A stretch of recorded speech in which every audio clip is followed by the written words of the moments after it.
హార్దిక్ పాండ్యా ఏ క్షణాన గుజరాత్ టైటన్స్ ను వీడి ముంబై ఇండియన్స్ కెప్టెన్ గా బాధ్యతలు చేపట్టాడు కానీ అతనితో రోహిత్ ఫ్యాన్స్ ఓ రేంజ్ ను ఆటాడుకుంటున్నారు. ముంబై జట్టు హోమ్ గ్రౌండ్ వాంఖడేలోనైతే ఫ్యాన్స్ మరింతగా రెచ్చిపోయారు. ఐపీఎల్ లో ముంబై ఇండియన్స్ వరుసగా 3 ఓటములను చవిచూసింది. హార్దిక్ పాండ్యా నాయకత్వంలో బరిలోకి దిగిన ముంబై జట్టు 3 మ్యాచ్ల్లోనూ సత్తా చాటలేకపోయింది.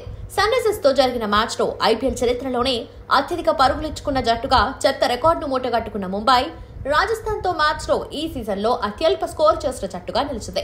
గెలుపోటముల సంగతి పక్కన పెడితే కెప్టెన్ హార్దిక్ పాండ్యాను ముంబై ఇండియన్స్ ఫ్యాన్స్, రోహిత్ శర్మ అభిమానులు ఓ రేంజ్ లో ట్రోల్ చేస్తున్నారు.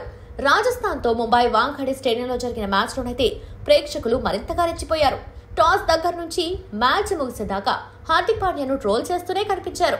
మ్యాచ్ లో టాస్ వేసే సమయంలో హార్దిక్ పాండ్యాను ముంబై ఇండియన్స్ ట్రోల్ చేస్తుండగా మ్యాచ్ ప్రెజెంటేటర్ సంజయ్ మంజ్రేకర్ అది సరికాదు అన్నట్టుగా మాట్లాడారు. దీంతో ప్రేక్షకులు మరింతగా రెచ్చిపోయి హార్దిక్ పై అరవటంతో పాటు కెప్టెన్ రోహిత్ శర్మ అంటూ మరింత గట్టిగా అరిచారు. మంజ్రేకర్ ప్రేక్షకులను ఉద్దేశించి బిహేవ్ అని అనటంతో హార్దిక్ చిరునవ్వు నవ్వాడు. అయితే సంజయ్ మంజ్రేకర్ ను కూడా ఫ్యాన్స్ సోషల్ మీడియాలో ట్రోల్ చేయడం మొదలుపెట్టారు. టాస్ టైంలో హోమ్ టీం కెప్టెన్ పై సొంత ప్రేక్షకుల నుంచి ఇలాంటి స్థాయిలో వ్యతిరేకత ఎదురవటం అసాధారణమైన విషయం. కానీ హిట్ మ్యాన్ ను కెప్టెన్సీ నుంచి తప్పించిన తీరు, గుజరాత్ నుంచి తీసుకొచ్చి మరీ హార్దిక్ కు నాయకత్వ పగ్గాలు అప్పగించడం ఫ్యాన్స్ కు ఇప్పటికీ రుచించలేదు. ముంబై ఇండియన్స్ ఫీల్డింగ్ చేస్తుండగా హార్దిక్ పాండ్యాను ప్రేక్షకులు మరింతగా టార్గెట్ చేశారు. దీంతో రోహిత్ శర్మ కలగచేసుకుని అలా చేయొద్దని సైగలు చాల్సి వచ్చింది. రాజస్థాన్ తో మ్యాచ్ లో హార్దిక్ ఎంతో కొంత ఆడాడు కాబట్టి సరిపోయింది.